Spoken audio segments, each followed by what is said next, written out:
Okay, should I start? Let me share my screen.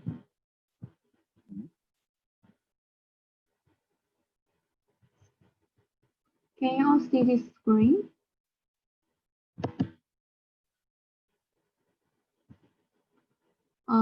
Okay, that's nice. The topic I'm presenting today is topological spaces. The first question we are going to see is, what kind of definition do we want? Of course, we want it broad enough so that we can include as many special cases as possible.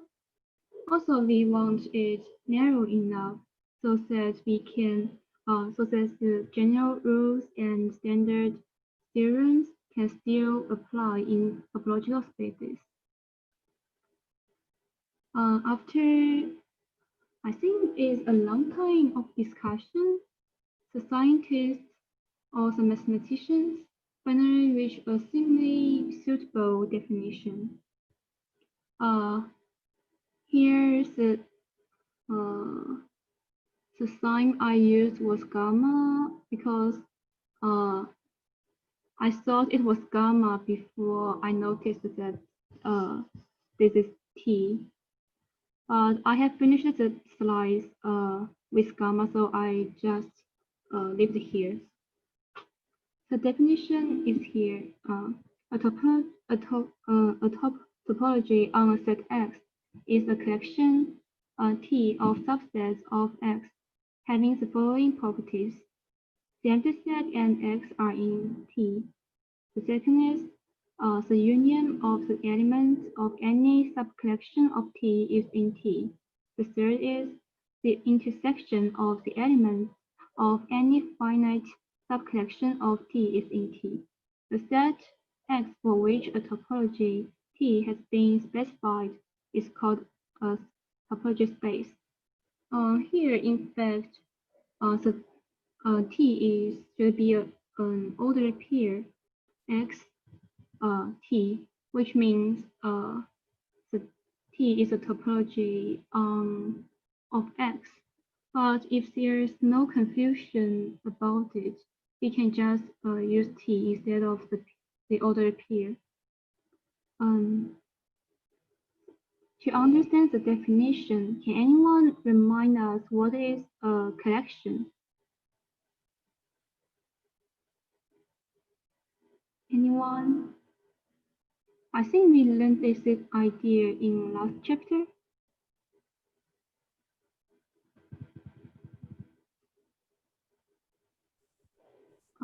If there's nobody want to answer it, then I will just say the collection is to be direct enough is a set of sets. There are several nodes.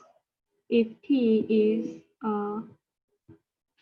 such a set, then a subcollection A prime equals to A, B, and C. Another subcollection can be B prime equals to A, X, and C. And then the union of elements of the subcollection A prime prime is A union with B union with C, and it should be in gamma. And similarly, the intersection of the elements of the finite subcollection A prime is A intersects with B intersects with C, and this one is also in gamma. Gamma is just the T here. Then let's see some examples. The first example is on page 76, where X is a set of 3 elements.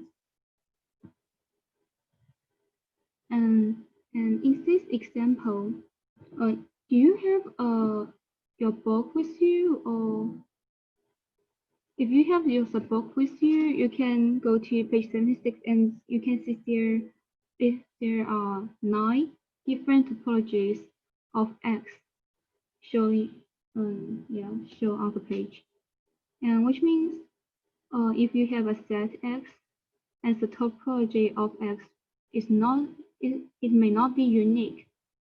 There can be more than one topology of X.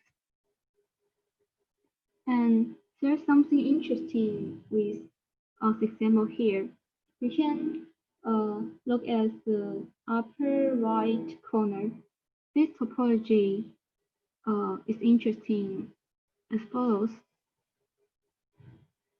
If X is a topological space with topology T, we say that a subset U of X is an open set of X if U belongs to the collection T. And here you can see the intersections of a finite number of open sets are still open, and the rule we are familiar was in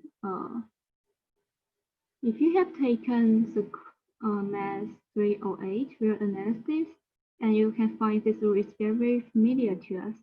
And this rule also holds in this topological space. And it is easy to check this is a topological space.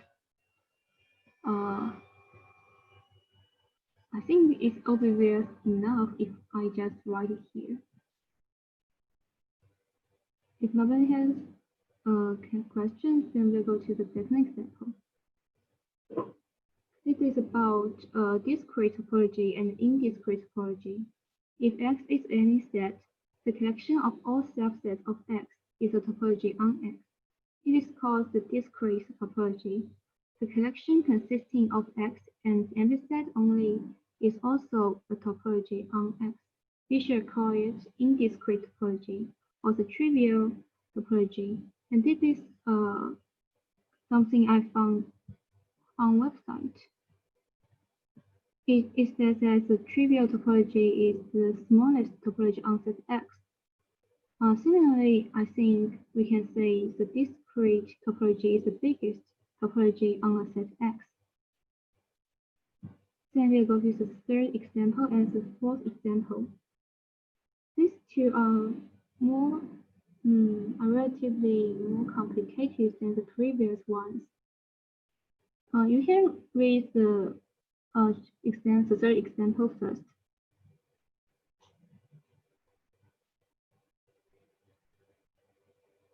It's about finite complement topology and how it is held can be easily proved through the Morgan's law.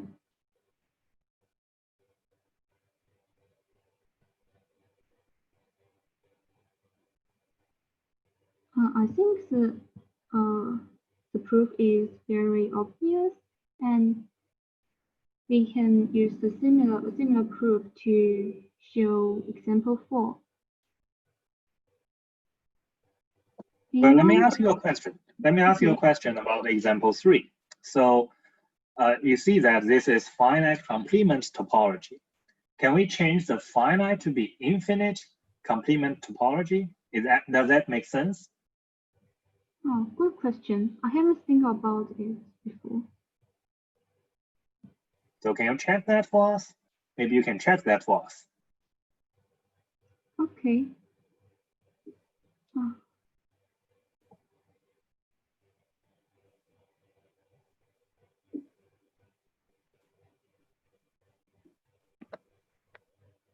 Okay, I have a question about infinite complement topology.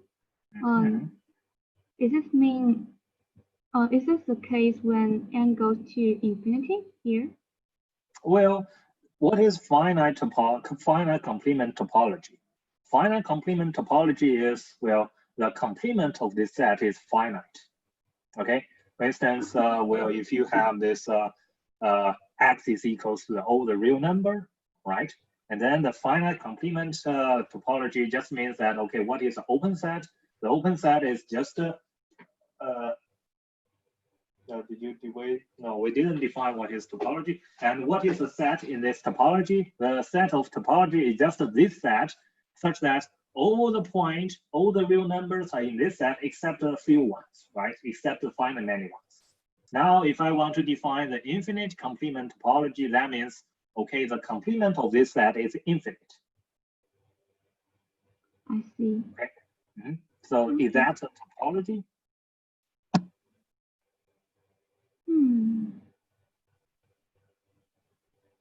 Well, we can check it one by one, right? We have the assumption, the definition of topology. Can you check that for us? Sure.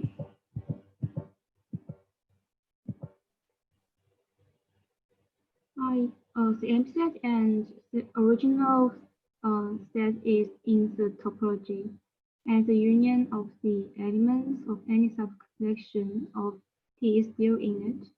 The intersection of the elements of any finite subcollection of T is still in it. So is that true for the, well, for my definition of infinite complement set? I think so. Or why is that? Can you check that? Well, let me see how to express it.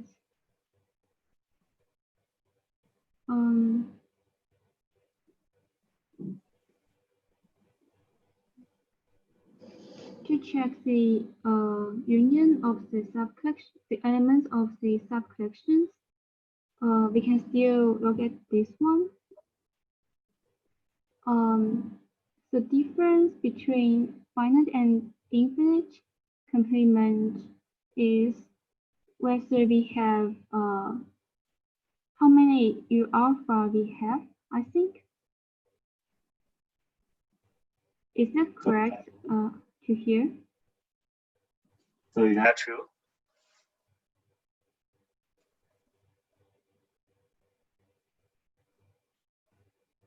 So you have infinite many set, right? You have a lot of set. Each of these sets has complement which are infinite. Then if you take the union of this set and take the complement of this union, do you have still an infinite set?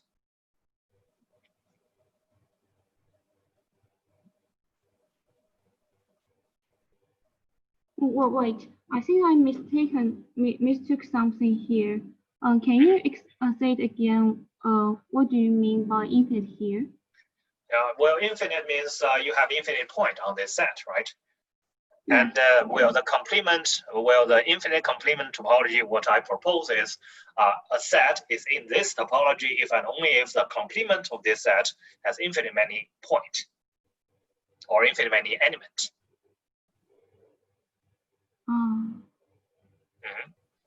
So is that a good definition, or is that a definition of a topology on a set?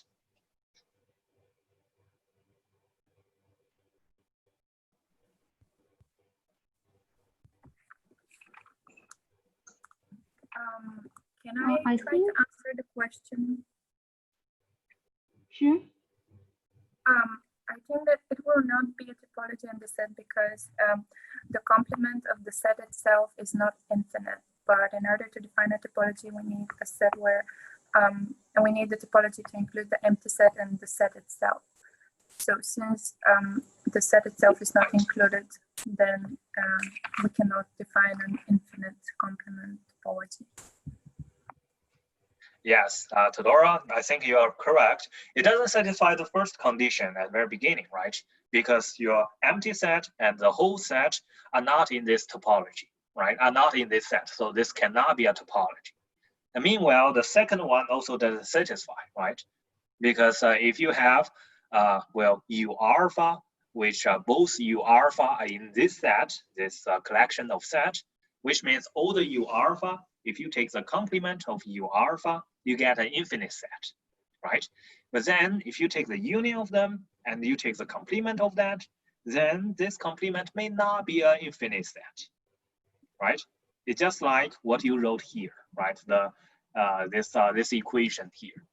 Let me. It's just like this equation here, right?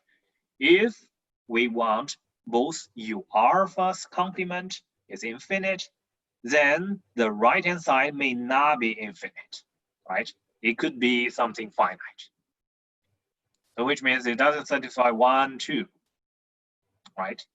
So which means Oh, this yes. finite, so which means this finite complement is something crucial. You cannot change it to something like an infinite complement topology, right? Yes. I thought it was the infinite was about their infinite number of unions or intersections. Oh no, you see, the point here is, what is this kind of finite complement topology? Finite complement topology means, well, you want this topology contains all the sets which are all these kind of sets which are quite close to your X, right? This is a meaning of finite complement, because a complement is just a finite. Okay, so if I want to extend it, then probably I want to extend it in some other way, like example 4. I see. Thank you. And after the exam, oh, should I continue? Or do we need to discuss more about example 3? No, I'm done. Just continue. I just make a quick comment on it. And maybe you can make some parallel argument on example 4. Okay, thank you. And let's go to example 4. We can prove example 4 using methods in example 3. Does anyone want to say something about how to prove it? There are 3 conditions that we need to meet for a topology, and it is easy to check the first one, that the empty set and X are still in TC.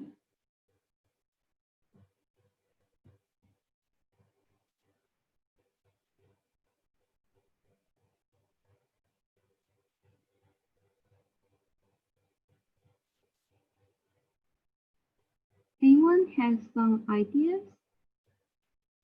There's a hint to consider the collection of sets in TC to define, like how to define them.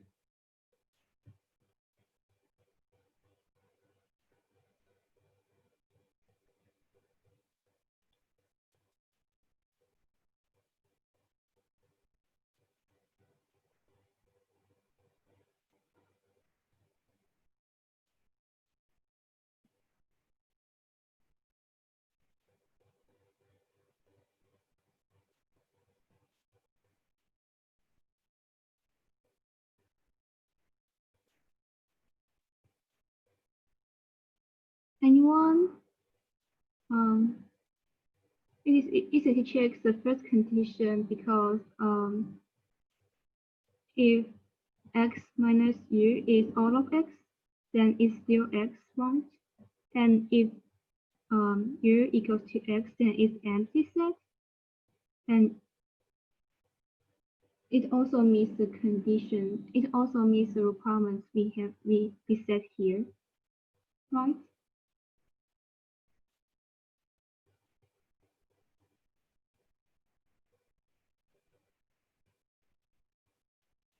Okay, I'll just continue to show how to prove the third and the second conditions. First, we can think of, we can define TC use a notation like a set here. Then, if U alpha is any collection of sets in TC, then by similar to example 3, we have this equation. The intersection of countable sets is still countable. And also we have this equation, and it is a finite union of countable sets, and it is also countable. Why they are countable? I think I don't need to prove it, because we already learned how why they are countable before. Like there are theorems about that the intersection of countable sets is still countable, and the finite union of countable sets is still countable. So these two are still in TC. That's why they meet the third and the second conditions, and as a result, TC is a topology on X. Then we go to the third part of today's topic is. I'm sorry. Yeah. So can you please well, is that possible for us to change all your argument and these examples countable to be uncountable? Let me see. Uncountable sets.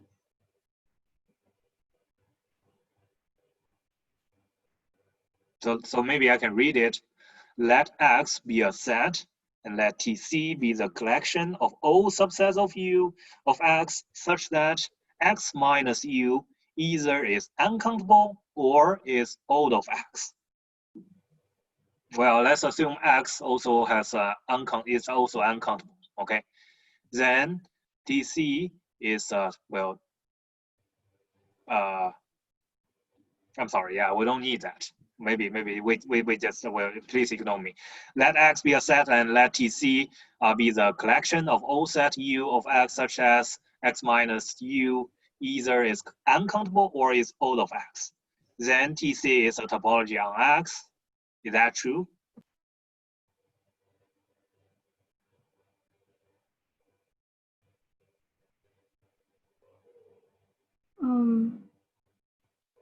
I don't think an epithet can be uncountable.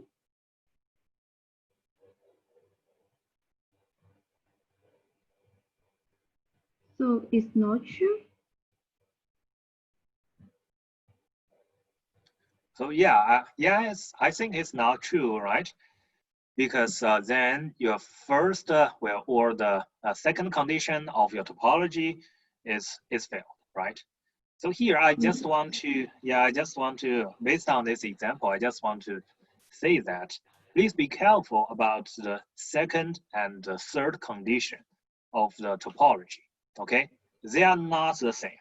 For the second condition, it says that all the intersection, well, all the union of the set in topology is still on the set of topology. Any union, no matter whether it's countable union, whether it's finite union, whether it's uncountable union, whether it's whatever union, is always in this topology. Okay, but the third one just say that the finite intersection are in this topology. Okay, why is that? Well, maybe you will see that in the future. Okay, you will see that when we discuss the open set, closed set in the future. And then you will see why we treat the union and intersection differently. I see. Maybe for example, for the intersection of uncountable sets, it can be countable, right? So the second condition does not hold here.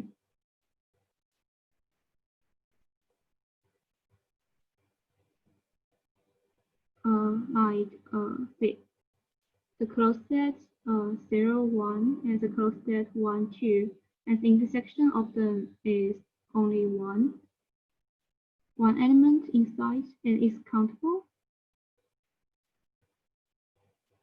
Am I correct? Yeah, I think so, right? Because sometimes you will even have an empty set for the intersection, right? Yeah. Okay, then let's continue. It's about the definition, finite, causal, and comparable. And these three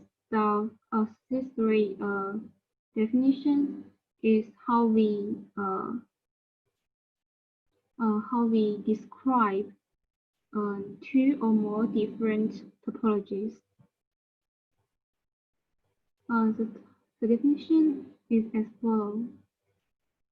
Suppose that T and T prime are two topologies on a given set X. If T prime if T is a subset of T prime, we say that T prime is finer than T if T prime properly contains T. We say that T prime is strictly finer than T. We also say that T is coarser than T prime or strictly coarser in these two respective situations. We say T is comparable with T prime if either T prime contains T or T contains T prime. People also use larger and smaller, weaker and stronger to describe the same thing. Sometimes they are quite confusing because there are also people use stronger and weaker to describe this thing. And at that time, weaker is stronger and stronger is weaker. Yeah, it's quite confusing. Here is an example. We can still go back to the first example on page 76.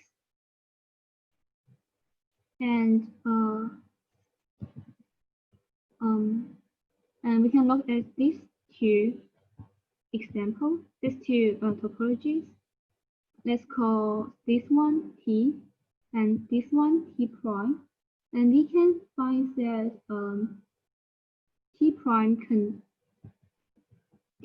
contains T, and as a result, we can say this one is finer than this one. And also, this T prime properly contains T. We can say that T prime here is strictly finer than T. I think there are more examples inside this picture, and if you can find some, you can share with us. Yeah, for finer, this kind of structure is finer. You can just imagine, well, because you have more restriction on this topology. If you want to check a set is in this topology or not, then more set on this topology means finer, right? Because you have a finer structure on this on this whole set. So which is why we call it a finer topology. Okay. And this concept, I think this concept is quite important in the later parts, but we won't discuss here. Okay, thank you.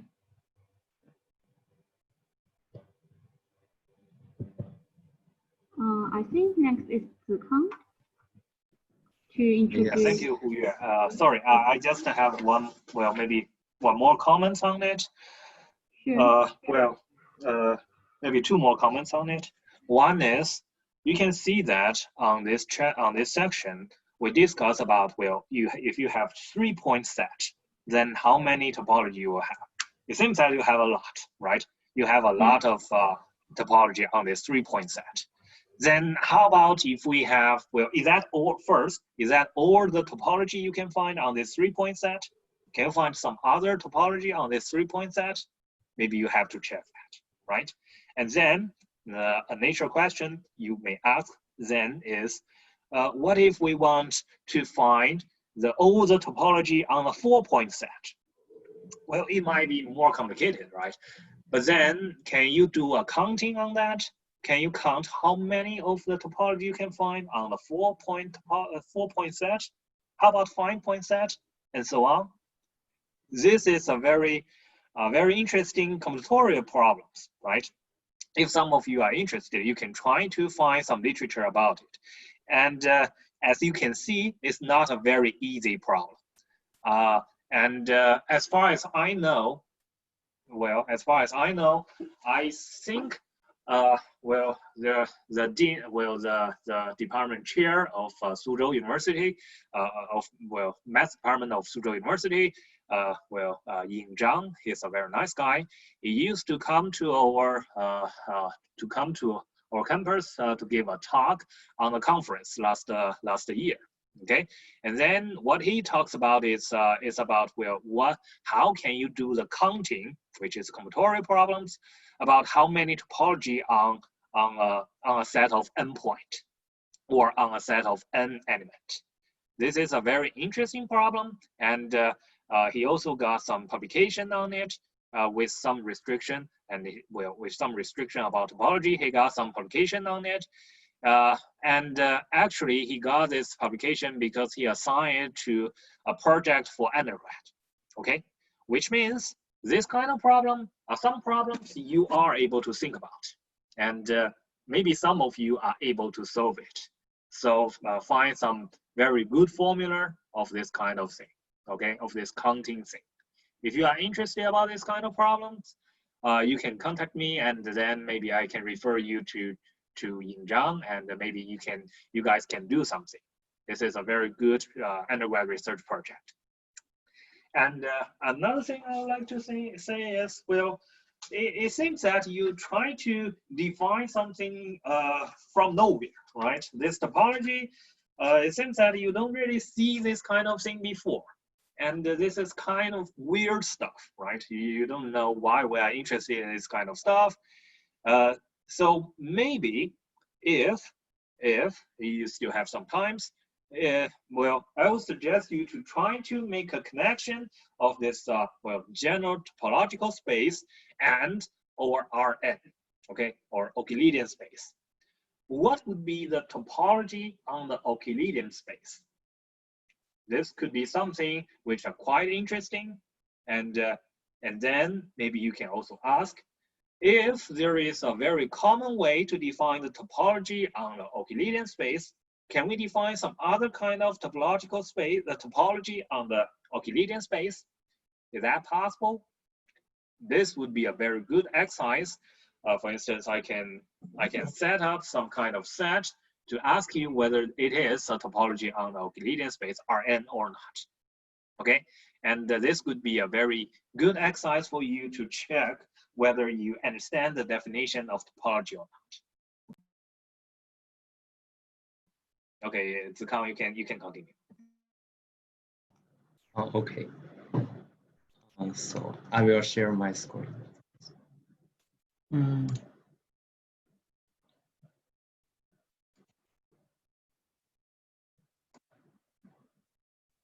Can you see that? Can you see my slides? Yep. Okay. So the next one is about the basis for topology. Okay. So first, let's see the definition of it. So for this part, I think it's kind of like a little bit abstract and like an abstract algebra part. So it is very, I think it's kind of hard to get an intuitive way to understand. So basically for this part, I just list some definitions and remind you guys of the definitions and the statements of the author so that we can understand his proof. Yes. So first, let's think about this definition. So if X is a set, a basis for the topology on X is a collection beta of subset B of subsets of X called basis elements, such that the first one is about for each X belongs to X, there is at least one basis element B containing X. The second one is if X belongs to the intersection of two basis elements B1 and B2, then there is a basis element B3 containing X, such that B3 in B1 intersects with B2. So I think you may need some time like to memorize these two conditions so you won't get lost in the next parts. So I think the next definition is also very important. It's about the topology generated by the basis defined above. So a subset U of X is said to be open in X. That is to be an element of T. So I think this is also mentioned in the part Huyue introduced. If for each X in U there is a basis element B in B, such that X in B and B in U, and know that each basis element is itself an element of T. So do you guys understand this one? Each basis element is itself an element of T. So it Well, is. sorry, Zikang. Maybe I'll just have a quick comment on it. So Okay. well, when you try to introduce this kind of very abstract definition, I guess a better idea would be you try to get it from a very concrete example. Okay, then probably everybody could know, well, what did you talk about, right? For instance, I think the best example for this this kind of basis definition should be the open set on Rn. Okay, which I think the textbook also discussed. But but it's okay. It's okay. I'll just say that maybe this will be better for you to discuss about this kind of definition, because if you put it here, then maybe at the very beginning we don't know what it means, right? Yes, it's also very hard for me to understand. But for my book, I just list the definition at the beginning, and I will give the example in the next slide. It's about the circles, the circle region, circular regions. So yeah, this is the author. This is the example the author gives for the basis. So if we think the basis as the collection of all circular regions, like the interiors of the circles.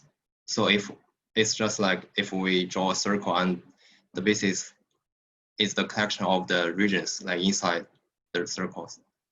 So we find that this basis satisfies both conditions for the basis we define above. So it's not hard to find that the first condition is that for each point we can, for example, here, I will give, yes, here, sorry. Here, if we give a point X and we can draw a circle around it, and so it is satisfied the first condition for the definition for each X in the on the set X, there is at least one basis element. This is the B3 containing this point. And so for the second condition, we can if the point in the intersection of the two circles B1 and B2, we can find the B3, right, in this intersection region, such that X is in this B3 region. So this is the example the author gives. I think is the very intuitive way like the author gives, except that I don't find other intuitive like examples the author gives like to understand these definitions. Well, of course, he gives some like rectangular regions or the one-point subsets, but it's very similar to this one, I think. Yeah. Well, so I actually have a very, I'm sorry, Zikang, I actually have a very good example. Yes. Yeah, you see that you already took the 308, right? So you can see that we always say that, okay, we have an open interval. What's the meaning of an open interval? You mean the standard topology R? Well, you can see that this kind of thing, you try to draw this this circle stuff. It's something like in R2, right? It's on the plane. Yes. Then what would be the parallel on R1, which is on the line? It's the open interval, like. Yes. So yeah, you're right. Yeah. So if you try to understand it in this kind of open interval, then you can see this picture even more clear, right? Well, this open interval is an open set, and this kind of open interval can form a basis, right? Because any two open interval, their intersection, any point on it, you can have another open interval to contain it. Then my question is, you see this open interval. open is very important, right? Yes. Then we have another kind of interval. We call it a closed interval, right? Yes. So can we change the? Can we call this closed interval to be the open set? Open set. Can we call this closed interval to be to form a basis of a topology?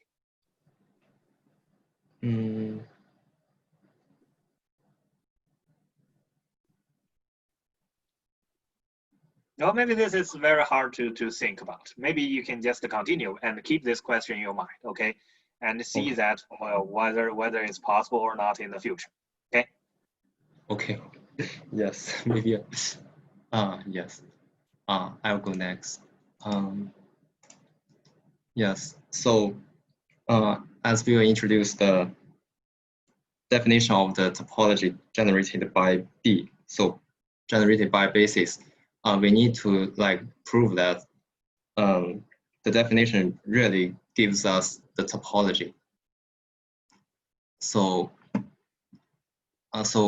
I just list like the orders proof here, and I think at the beginning we are really like don't very familiar with this kind of definitions and the statements the author gives. So I just list some necessary parts here to remind you guys. But I think the logic is very like clear to us. So first, if we want to like prove that the collection is actually a topology, we need to find its definition. It's given here. Sorry, it's not here. It's here. So we need to check these three conditions. So the first two parts, I think, is not hard to find. The author gives the statement here: if U is an empty set, is satisfied this condition, and so we need to check the next two conditions. So if we have some basis element B containing X and contain in if we want to prove that X is in T, we first notice that each X in X, for each X in S, there is some basis element B containing X and contained in X. That is because we have the definition of the basis. It is given here. So we need to have like an index family of all these open sets and to see whether the union of these elements, or we can understand like any subcollection of it is in T. So if we have this given any X in U, it is not hard to find that there is an index alpha such that X in U alpha, right? Since it is the union, and so also since U alpha is open, open means that I think we'll introduce this part. X is an open set of X if U belongs to the collection of T. Zikang, I'm sorry. Yeah, I think there is one point that you are not, you didn't tell us very clearly. So Okay. what do we mean by saying that well, if I gave you a basis, say B, which is say a subset of something, well, a subset of the collection of set of X, okay? Then how can you use B to generate a set or a collection of set, and then try to check this collection of set is actually a topology? How can you generate a collection of set from B?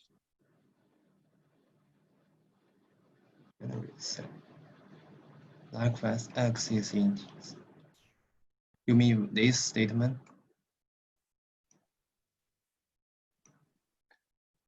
I mean, Well, I mean your first line. I mean the first line. First line. And this one. I mean this one. Yeah, this one. This one. This oh, one. okay.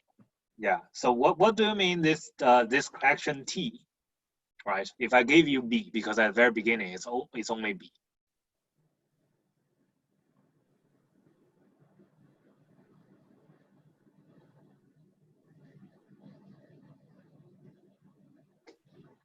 Actually, this is not so clear, I think, in our textbook.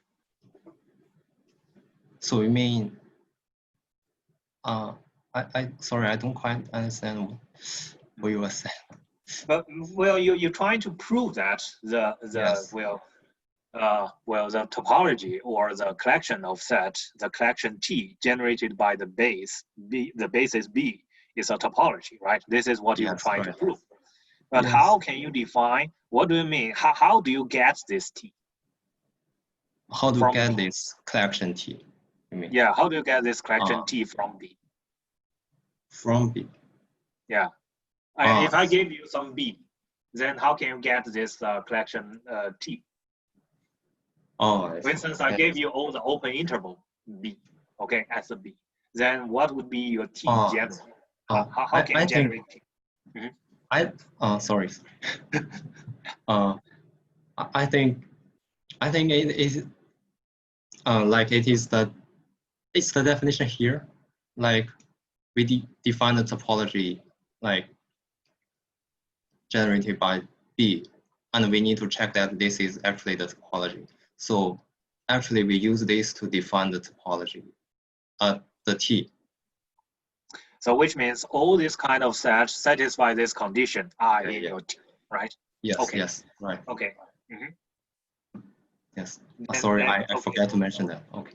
No, it's fine. Yeah. Well, but I think this would be important because this is something that you can check, right? This is how you check. Yes, this is very important. So yes, we will get here since your alpha is open.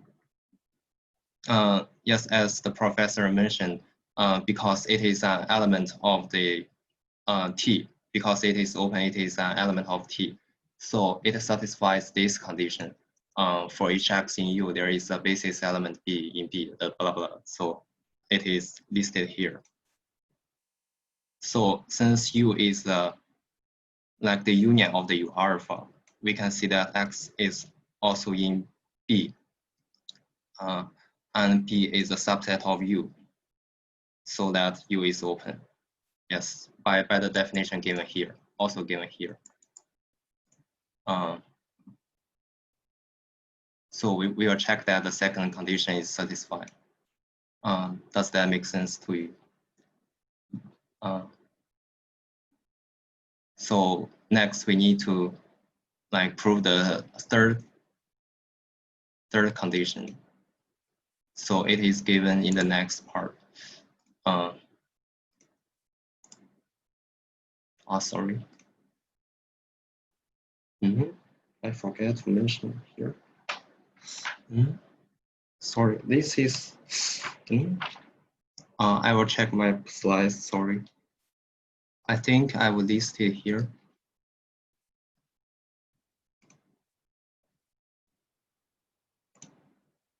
Yes, it is here.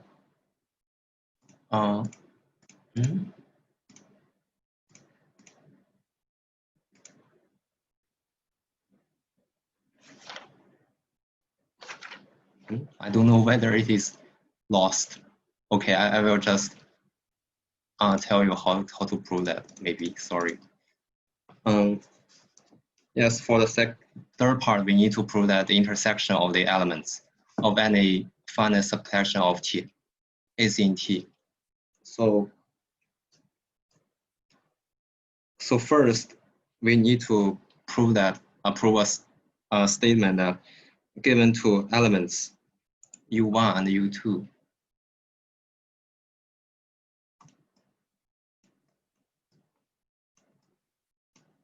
of T, and we need to show that U1 intersects with U2 is also in T.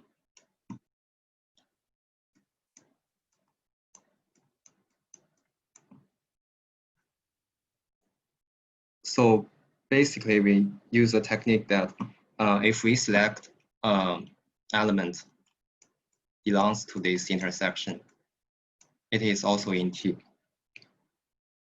So since we know that U1 is like U1 is an element of T, as is the statement puts here, we can find an element B1 such that X belongs to B1 in U1. The similar proof for U2, we can find the B2 such that X belongs to B2 and is a subset of U2. So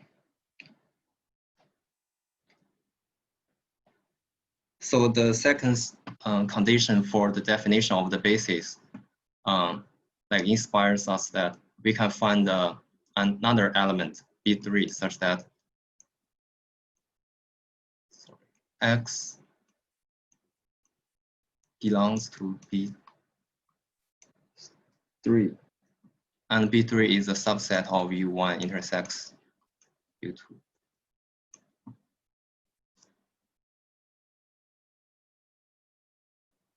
So that proves that U1 intersects with U2 belongs to T. But our definition given also here. So yeah, maybe it is confusing at first. So you need to check this definition like many times.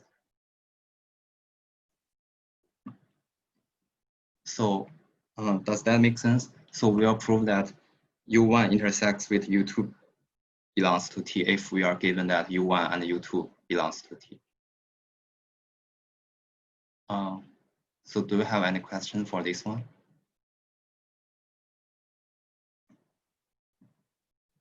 If you don't, next is the magic part maybe. So it's not kind of that magic. We just use the induction. So if we are given like any finite intersection, say S1 maybe, it is U1 intersects with U2 intersects with UN, and given S2, maybe U1 prime intersects U2 prime intersects until UN prime. Sorry, it's not this one. So if we are given an intersection like this, and we are given another set UN plus 1, right? Since we are given that by the induction, we know that first U1 must in the T, and by the induction, we like suppose that this is in T, and we can regard it as a element in T, S1. And we know another element in T, which is UN plus 1. And so we can conclude that S1 intersects with UN plus 1 is also in T because we are proved above, right? So that proves that any finite subcollection,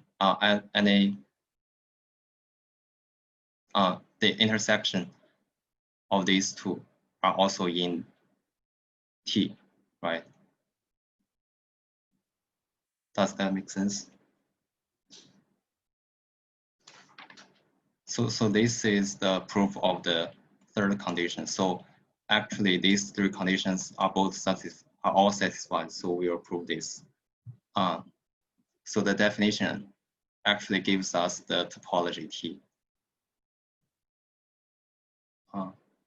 Do you have any question? No? Okay, we'll go next. So actually we will cover the. Well, actually, I do have a question for you. Okay. Yeah. So for instance, Okay. well, if I gave you, for instance, well, you gave us this, well, how to generate a topology. This is a rule to how to generate a topology, right? But then Yes. suppose I gave you a set B, right? The collection B. Then B. is there a concrete way to use this B to generate a topology? So B is a basis. Yeah, B is a basis. Then And can use you this Mhm. use this basis to like generate a topology. Right? Yes. For instance, I gave you say X is ABC, okay, three point set, and I gave you B is well, A, set A and set C, okay. Then what would be the topology generated by this B? I think it is the lemma I will introduce the. Okay, good. Yeah. Okay, then yes. Next. So maybe after this lemma, you can tell me the answer to the 3-point sets question. Okay. 3 points. Okay, I will try to do that. Okay, so first, like let's say the lemma 30.1. So I think it's the basis for the lemma 13.2, which I think actually answered professor's question. So this lemma said that let X be a set, let P be a basis for topology on X, then T equals the collection of all unions of elements of B. So do you guys have idea how to prove that? Any ideas? Since it is not so hard to prove that.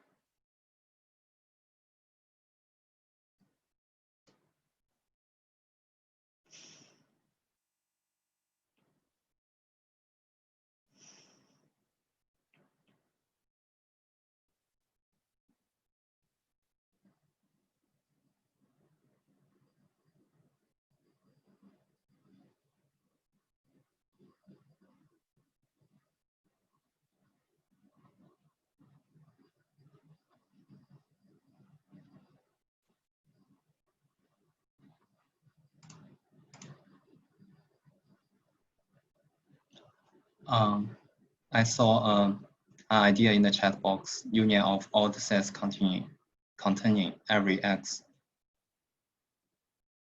So can you explain more about that?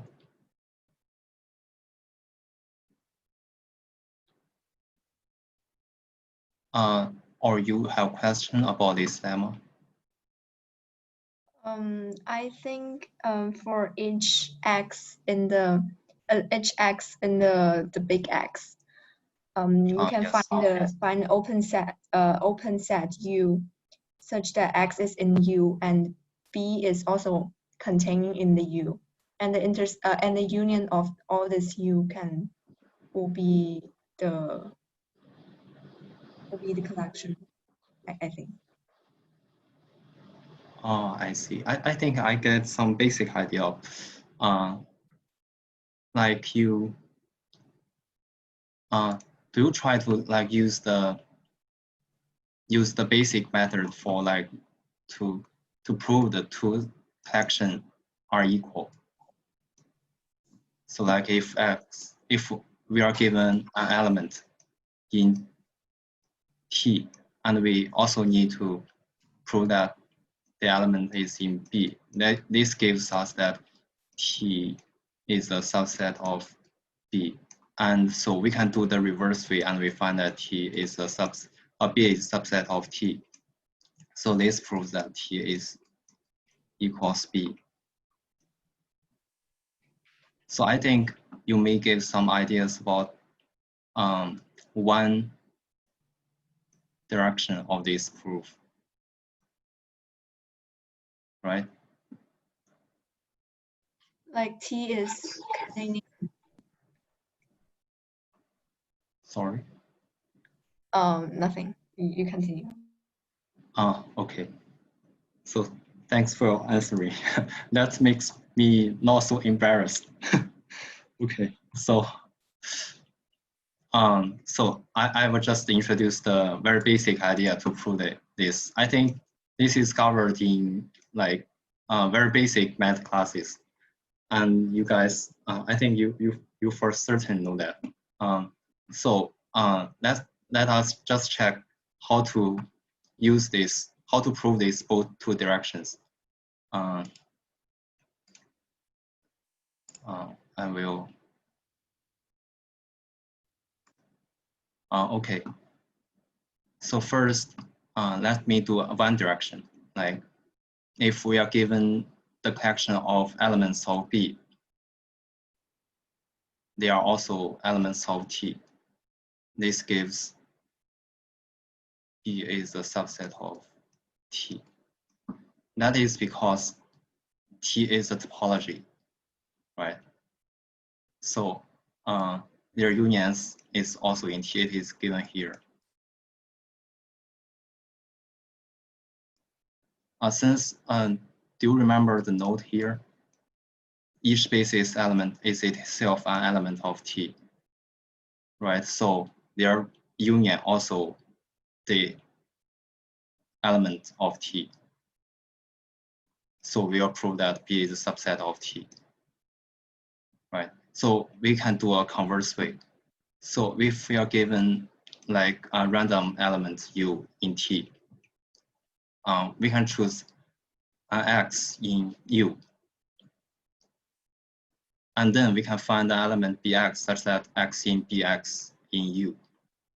This is the definition of the basis, right?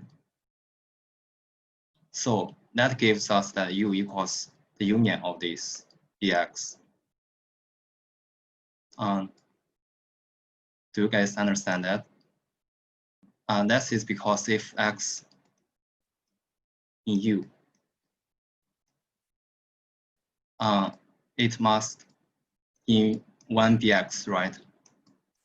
It is given here, so it must be in the union of this Bx. So if X in Bx, it must be in U because Bx is a subset of U. So U equals this union. So that means U equals a union of the elements of B. So since B is all unions of elements, yes, so we need to prove that all unions of elements of B.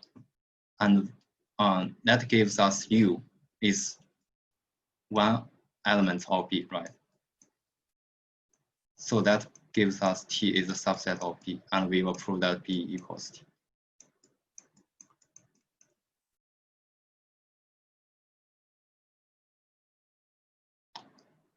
Does that make sense? Any questions for that?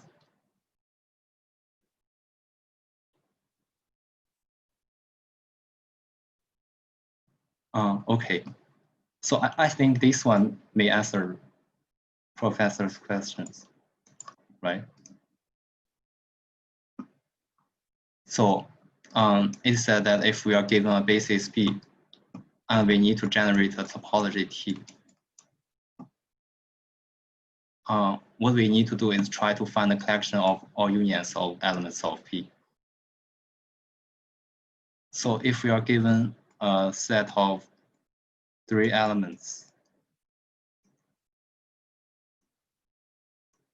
right? And first we need to find the basis of it.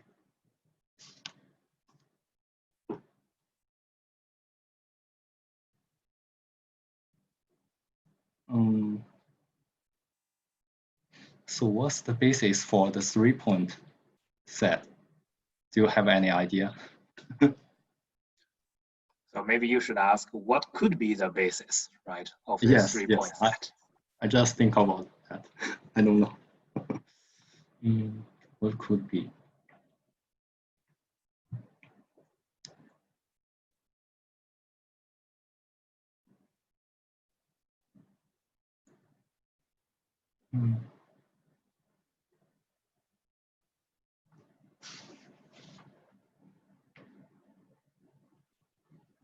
Do you guys have So let me any ask. idea?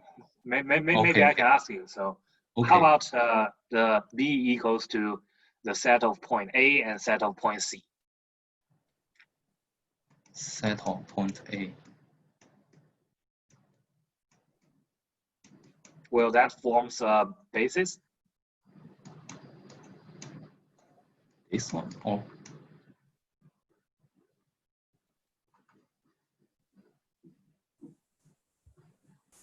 It will not because there is no basis element containing point B. yes, not B, at least. Then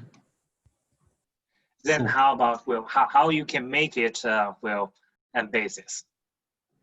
Maybe this you one. want to add something, right?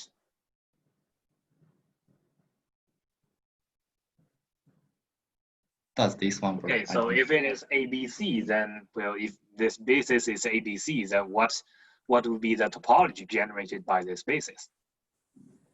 Yes, it equals the collection of all unions of elements of, What's that? Yeah. yes, all unions of elements of B. Then which topology is it? We already It's- write down almost all the topology on this 3-point set, right? Then what is the topology? I think it's like the subset of all the possibility of the subsets of ABC. Then what is we have a name for this topology, right? As Huyue mentioned. Discrete topology. Yeah, it's actually the finest topology, which is a Fine. discrete topology, right? Yes.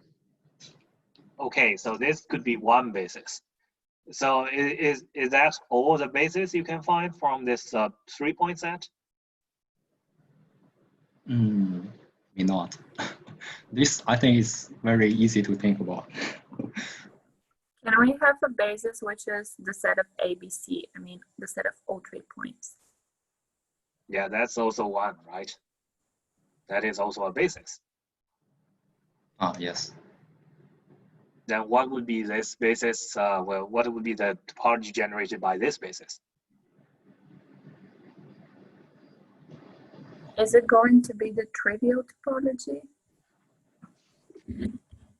Right?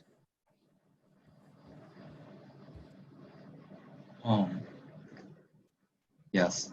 Yes. Is there any other topology or basis you can find? You only choose this well, this kind of thing, right? The combinations of like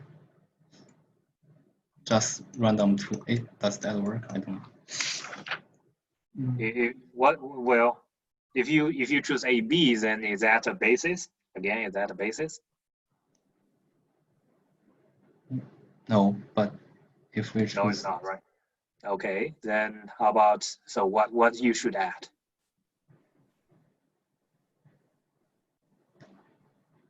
and AC, I don't know. This one, does this Okay, work? is this a basis? I think in this one we need to add the points themselves because the intersection of AB and AC would be A. And there needs to be a basis element which contains A and is a subset of the intersection of AB and AC. Right, Zikang? I think Todora says something very crucial, right?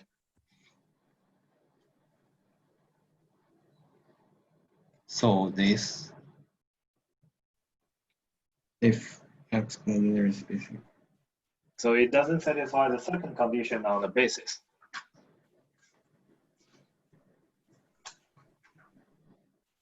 Oh, right. So you want to create some kind of a collection, right? And Yes. such that satisfy both 1 and 2, then, well. Can the discrete topology of this set be a basis? Yes. Well, is that a basis?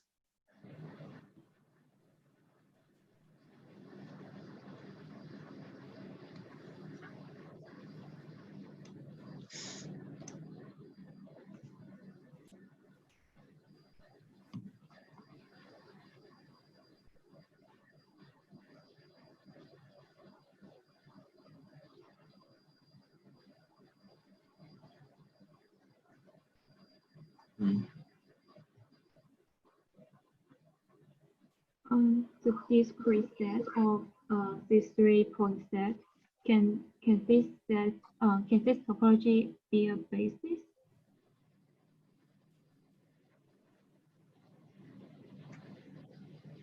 Oh yeah, this is actually a question, right, Zikang? Is that a basis? Well, is that a basis? Or in general, is a topology a basis? Discrete topology of a basis. Well, I mean, could a topology be a basis? Could the topology be a basis?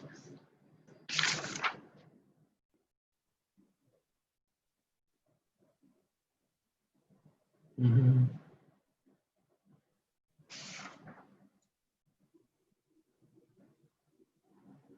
There is a yes. Yes, but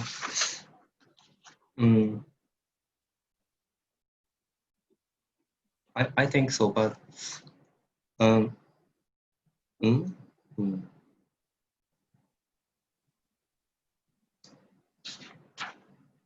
we need to get some proof?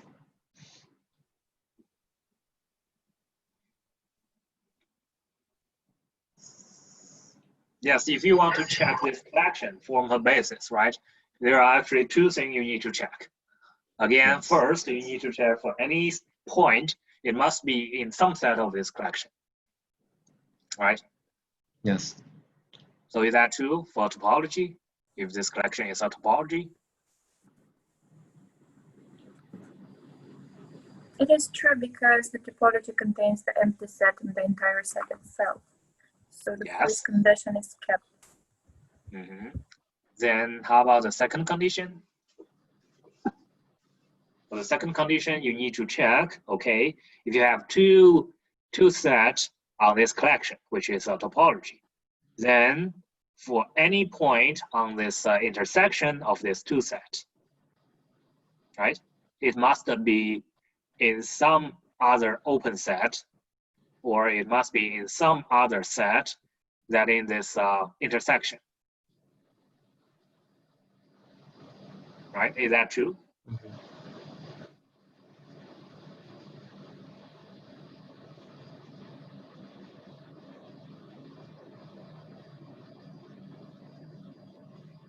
What can we say about the intersection of 2 sets on the topology of the element of topology?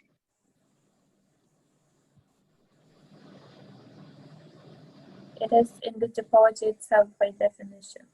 Yeah, it is, well, by definition, by the third statement of definition, well, it is actually in this topology, right?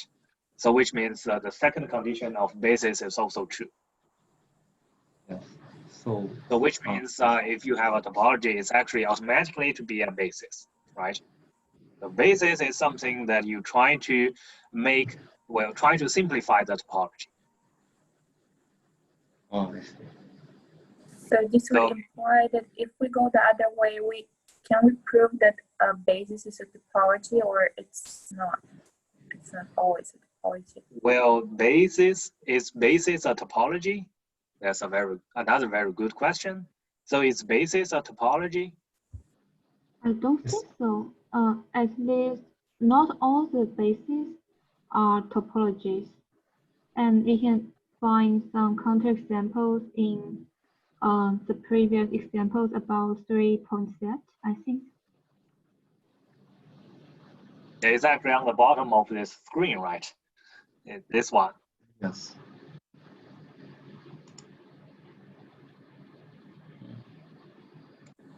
Thank you. I just saw it. by the way, so for this 3-point set, we already create the basis for the discrete topology and the basis for the trivial topology, right? Is there any other kind of topology can be generated by this basis, by some basis? Maybe you can think about it.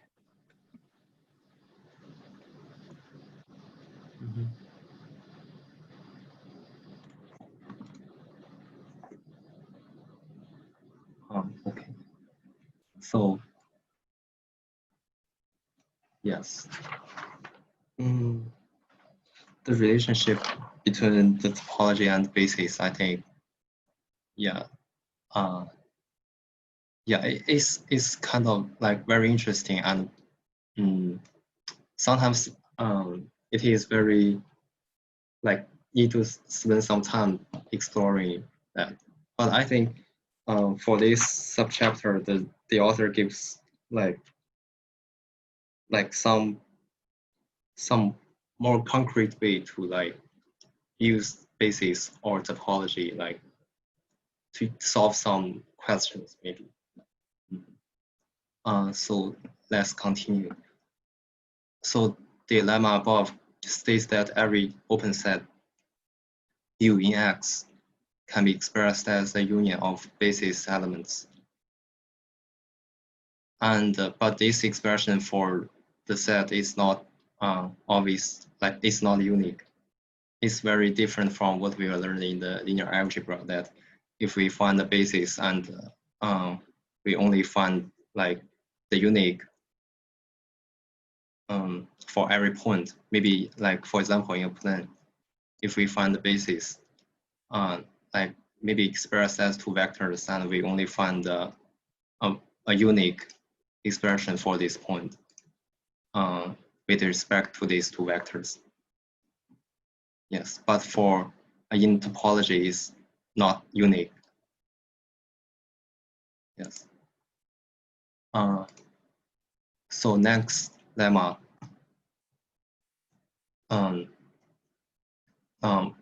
In this lemma, we use some conclusions from the previous lemma. So this lemma basically says that let X be a topology called space.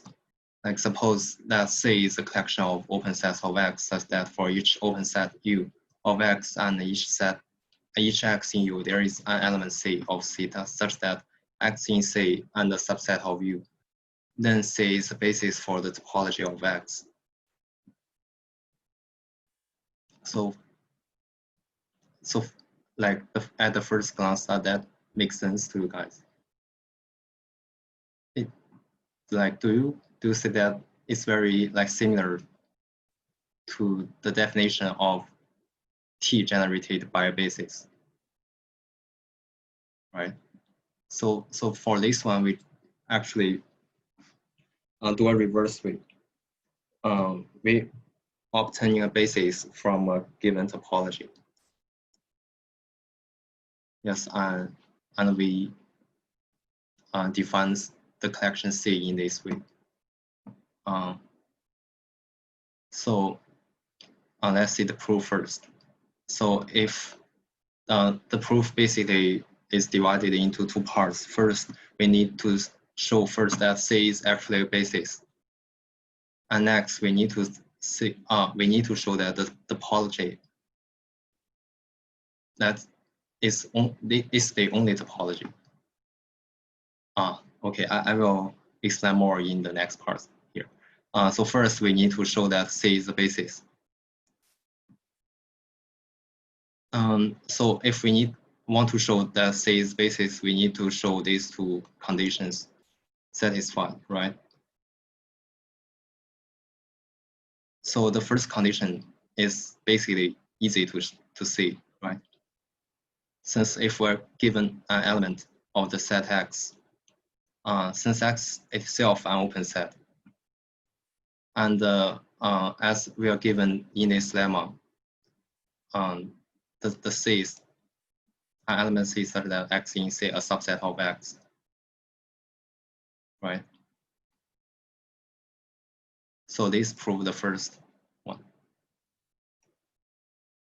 right? Because C is the basis element. The second condition that if X belongs to the intersection of two elements, C1 and C2, where C1 and C2 are elements of C, right? So because C1 and C2 are open, and C1 intersects with C2 is open as well because it is also in the topology space, right? And therefore, by this hypothesis, we can find the element C3 such that X in C3 and a subset of C1 intersects with C2. This is by the hypothesis here. The open set is the C1 intersects with C2. Okay. I think it's, does that make sense? Okay. So next we need to prove that the basis, like the basis for the topology is the only topology. Like, basically, if we are given another topology, like say T, and the topology generated by our collection C is T prime, we need to show that these two collections are basically, these two topology are basically equal. So we also use the very basic method, like if we are given, if T is a subset of T prime and T prime is a subset of T, and these two sets are equal. So first, we can show that we can like get a subset U of T, and to show that U is also an element of T prime, and this gives the first. So if X is an element of U, then by the hypothesis, we get this statement, right? And it follows that U belongs to the topology by T prime, by the definition of the, like T is generated by the basis, right? And in a converse way, if W belongs to the topology T prime, then W equals a union of elements of C. This is by the preceding lemma. Do you remember that we will prove that U is like a union of the Bx, and U equals the union of elements of B, and it just use this conclusion, like W equals the union of elements of C. And since each element of C belongs to T and T is a topology, W also belongs to T, right? C belongs to T because like the C is defined under the open sets.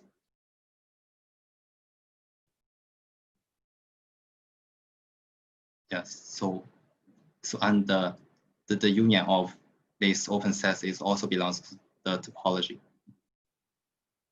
So W is also in T. Okay, does that make sense?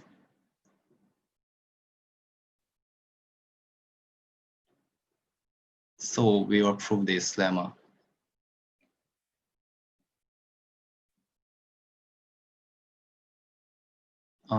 If you do not have questions, I will go next.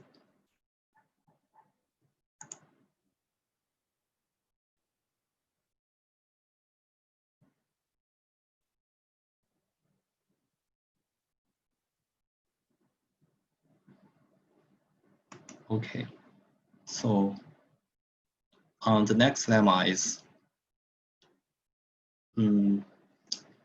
I think at least we have an example given by the author, and we can like understand it more intuitively. So first, let's see this lemma.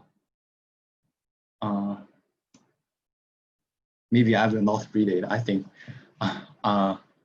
you can just like see here. Maybe you have any idea how to prove this. If you want to like share your ideas with us, you can just tell me or type in the chat box.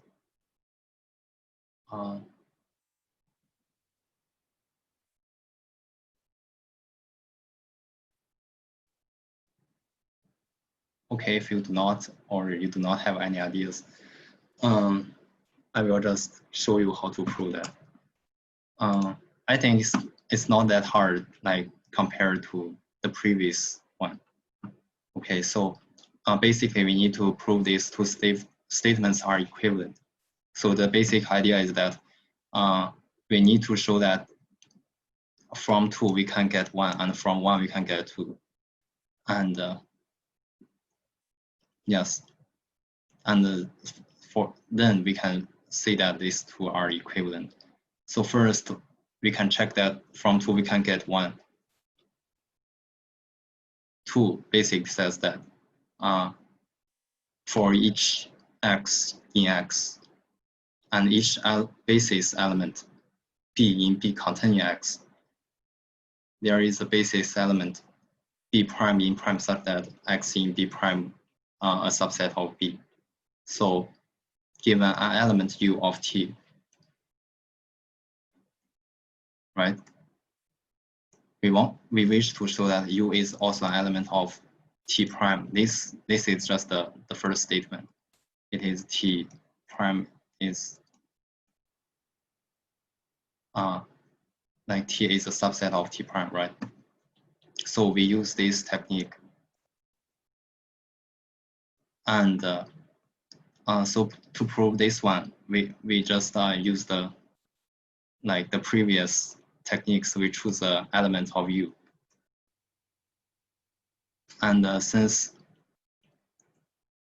B generates T, according to the definition of it, there is an element B in B such that X in B is a subset of U. And condition 2 tells us that there is an element blah, blah, blah. And then X in B a subset of U, right? So U is belongs to T prime by definition, right? So do you have any question for the first part? Okay, so for the next one, from 1 we can get 2. So basically we are given this condition. And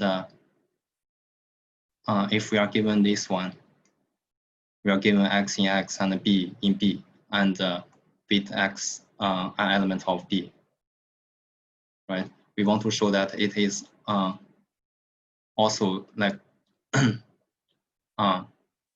we want to show this one, right? Since B belongs to T by definition, right? And T is a subset of T prime. So B is also a subset of T prime, right? Since T prime is generated by this B prime, so we get this. There is an element B prime. Is that okay? Since I think we just use the definition here, and as long as you can kind of familiar with this, you will get this idea.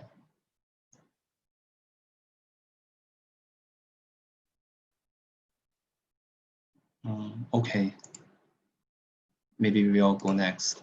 So the author gives finally gives us an example, like to help us understand this lemma.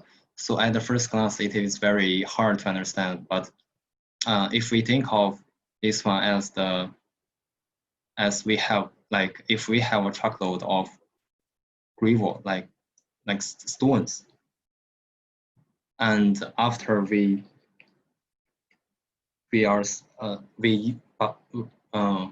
stones are smashed to dust, as shown in the right-hand side, right? So for the previous one, this is the basis for the topology, for the previous topology. Let's say maybe B. Okay, and this is the basis, and the topology is T. So for the new one, the basis is D prime, and the topology is T prime. So for this one, the topology is finer than T, right? As an intuitive understanding, because it's like smashed to dust, and the topology is finer, right?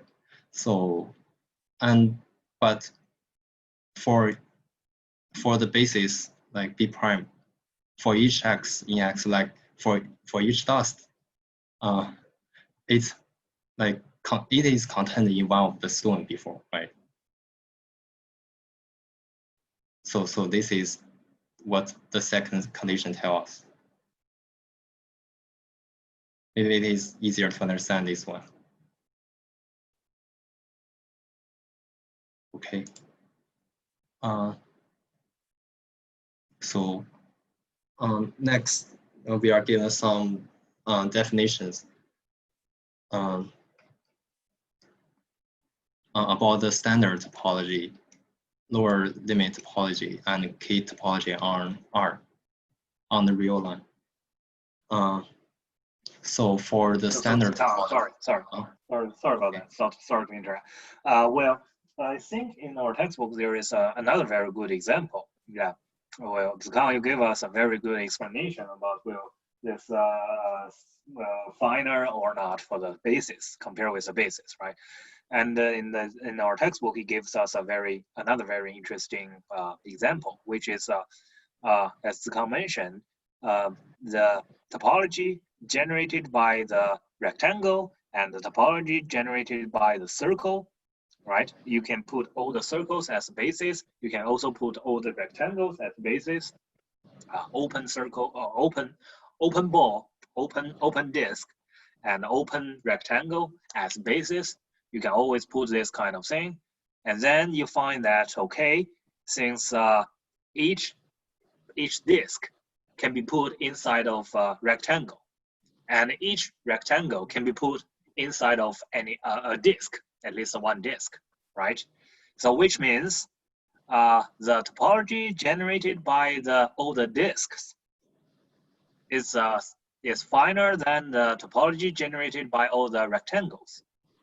And actually, the topology generated by all the rectangles is also finer than the topology generated by all the disks, right? The open disks. Then that means these two topology are the same, right? So the topology generated by either disk or rectangles are the same. Mm-hmm. This is also something very interesting and very important in our textbook, which means even if you have some very, very interesting topology or not very easy to see topology, they may form by some kind of, they may form by different kind of bases. And the basis could be, extremely different. Yeah. Mm-hmm. Yes. So I will continue. Yes. So this part is kind of it's not like it's kind of relaxing than before. So we just need to know some definition here. And the first is the standard topology. Like if the basis is the collection of all open intervals in the real line, right? one of the open intervals is defined here, right? And the topology generated by this basis is called the standard topology on the real line. So next is the lower limit topology. Lower limit topology is slightly different from the topology given above. Is a half open interval. So for half of it is closed. Right. So next is the key topology. The key topology is all open intervals AB along with all sets of the form AB minus K, where K denotes the set of all numbers of the form 1 over n, like n is in the integers, positive integers. Yes. Okay. Okay, I will go next. Yeah. Can I ask a question? Okay. I'm still confused why the basis the topology generated by the basis of all disks is the same of the one generated by the basis of all rectangles. I'm still a little confused by this. So for I think this is given in the example 2 on page 79. Right.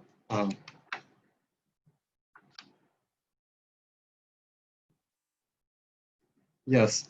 Actually, when I like study this chapter, I also noticed this question, but it says that we shall treat this example more formally when we study metric spaces. So I just get some intuitive on it, but I can't give like very formal proof at this stage. Okay. Let's just wait for the later points.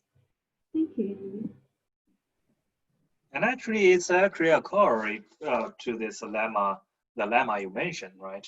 The lemma you mentioned is, okay, one t prime is finer than t if for any point or any basis, there is some for any basis in for any element in the first basis is there is another basis. There is another basis on the second basis. There is another element in the second basis, such that the first is a subset of the second, right?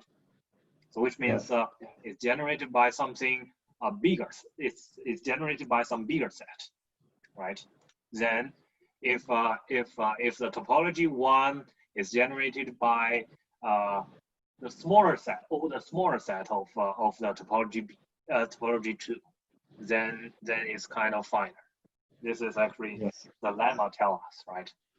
Yes. And you can see that, okay, the rectangle is smaller than the disk, but meanwhile the disk is also smaller than the rectangle. So which means all the topology are the same. Which is somehow like when you try to do analysis, right? Topology, the disk and the rectangle are comparable in some sense. Oh, I see. And here, a quick comment about this. This example on the real line is talking about the standard topology. This is actually the motivation why we're interested in this course, topology, why we're interested in studying this topology, okay? So-called standard topology is generated by all these open intervals, okay? So which means if you want an open set on the real line, what do you want? Well, you just want for any point out of this open set, you must be able to find some open interval such that is a subset of is a subset of this open set, and it contains this point. Okay, this is in general in Rn is also true, and this is the most useful topology on R. And later you will see this is also the most. This is actually the standard or almost the only topology. Only topology that makes sense. Well, maybe I shouldn't say the only topology, but the most useful topology on metric space. Yes.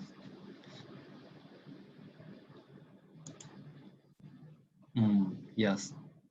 But here, I think maybe we just do some basic things here. So here comes the next lemma. So it basically says that the topologies of the lower limit topology and the key topology are strictly finer than the standard topology on the real line, but are not comparable with one another.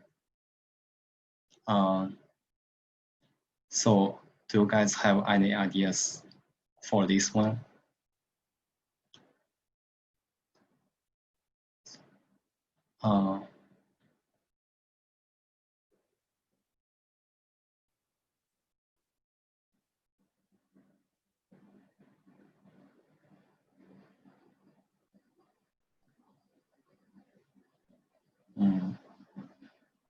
This one is like, I think it's less abstract than the previous one, maybe.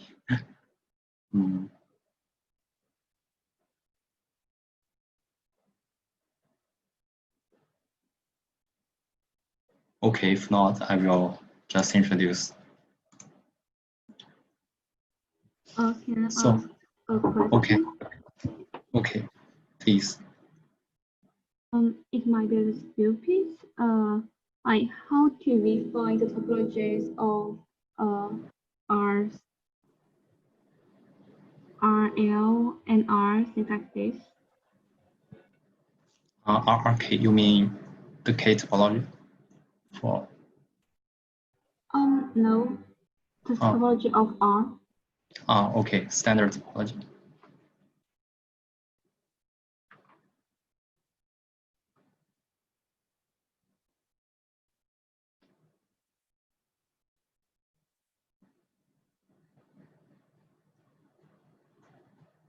Sorry.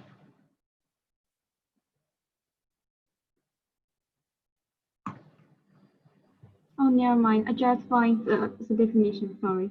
You can continue. Okay. Okay. So for this lemma,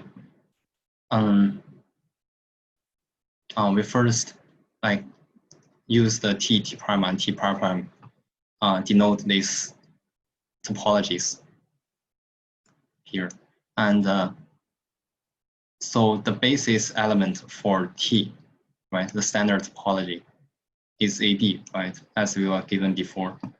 And the basis for the T prime, the lower limit topology is XB, right? And for the K topology is a, sorry, maybe we are given here.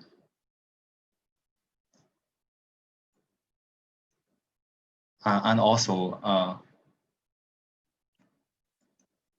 the open interval. Okay, so let's maybe we will do further here next. So first, we need to show that the T and the T prime, T prime is strictly finer than the standard topology. So to prove this one, we need to show that for the basis element, AB does really like, we can find an interval XB such that AB lies in this interval, but we cannot find another basis element such that XD does not lie in this interval. So this is the basic idea. So that means T is a subset of T prime, and T prime is strictly finer than T. So I will explain again. So the basis element for T is AB, right? The basis element for XD, for T prime is SC, right? So we can find we are given a point X of AB, right? And the basis element XD is the interval, like contains X and lies in AB. We can find this one, right? If we draw this,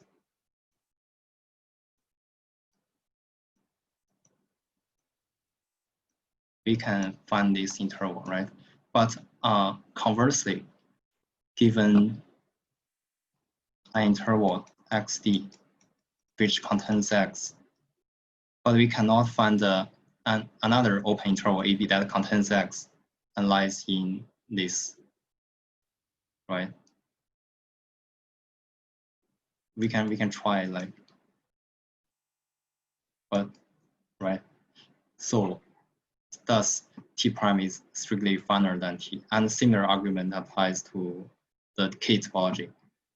If we are given a basis element AB and containing X,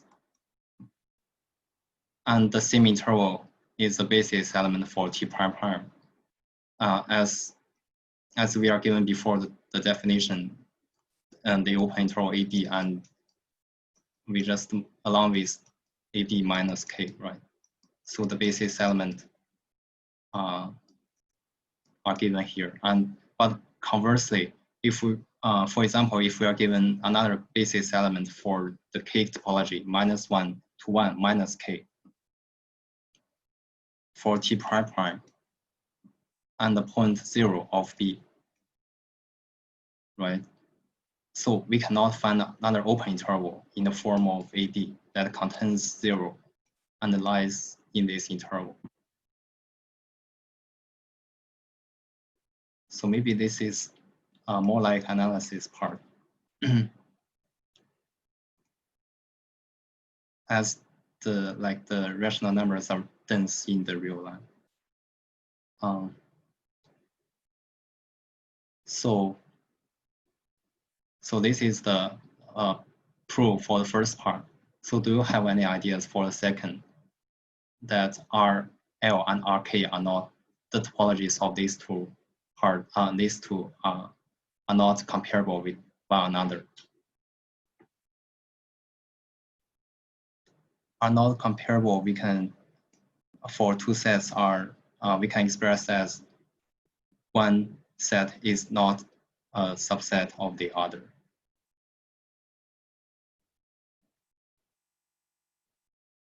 So basically, for one basis element of this topology, we cannot find, like in this context, it is an interval, right?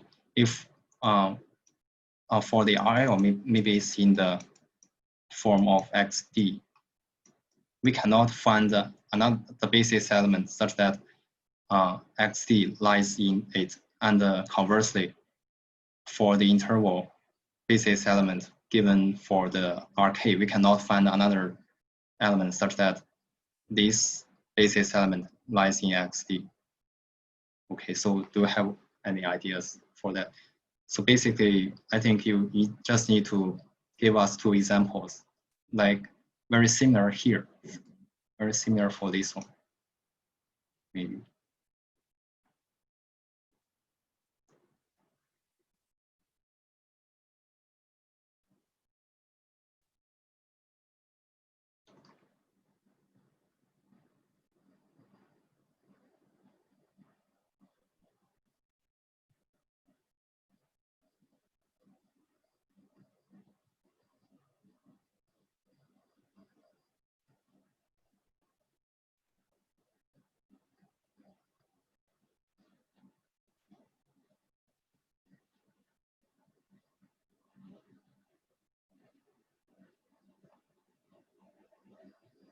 Okay, so if you do not, I will just show you the proof, and I will very close to the end, and we can have a rest.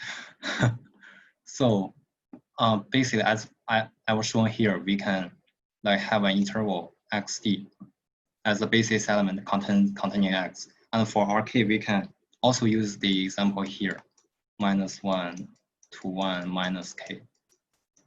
Okay, but in either direction, you cannot find the basis element lies in another basis element. You can try that. So for example, for xd, you cannot not find another, find the like an interval that contains this, right? Because it's an open interval, right? Just as we were showing before, for an open interval, we cannot find an interval like containing x and the xd lies in this open interval, right? Conversely, for -1, 1 minus k, we also cannot, and the point 0 of b, we cannot find an interval in the form of that contains x and lies in the interval, right?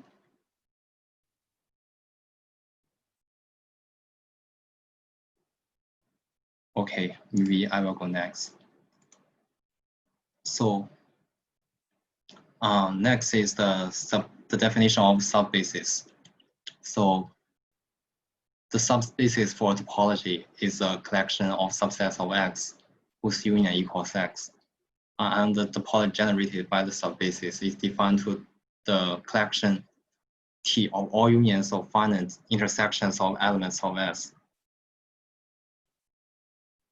So first we need to check that T is a topology, right? As we did in the previous part, that to show that T, the definition of topology generated by the basis, and we need to first check that T is a topology. So to show this one, we need to first show that the collection D of all finite intersections of elements of S is the basis. And then, as we did in the lemma 13.1, the collection is just equals to the unions of all elements of B, right? So we need to show that D, the collection D of all finite intersections here is the basis, is our purpose. So check basis, we have two conditions, right? So first, given any X, there is an element that contains X. Since in this context, given X in the set X, it belongs to an element of S, right? Because the union of this equals X. So it belongs to an element of S. So it also belongs to an element of B. So we will prove the first condition. And for the second condition, if we have two finite intersections, we just need two intersections, two finite intersections, and their intersections also are elements of X by the hypothesis given here. So it also belongs to B, right?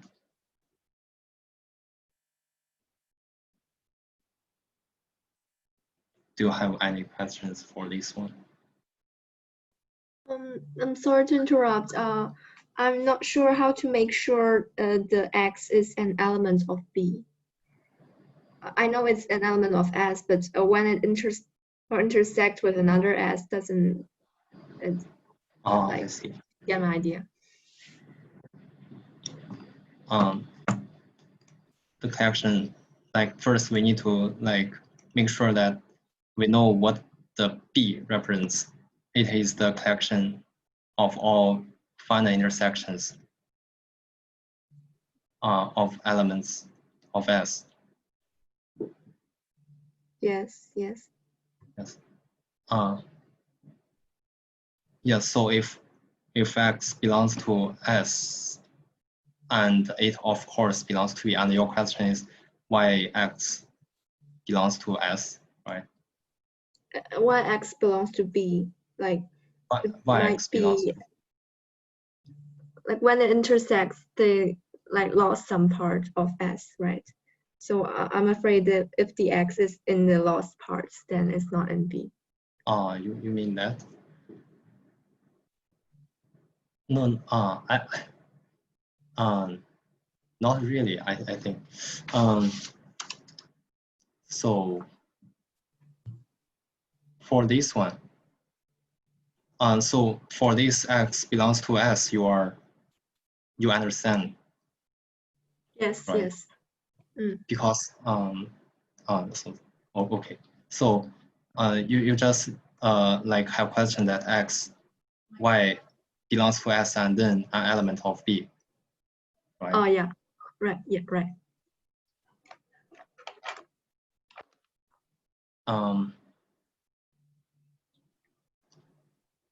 Collection of all.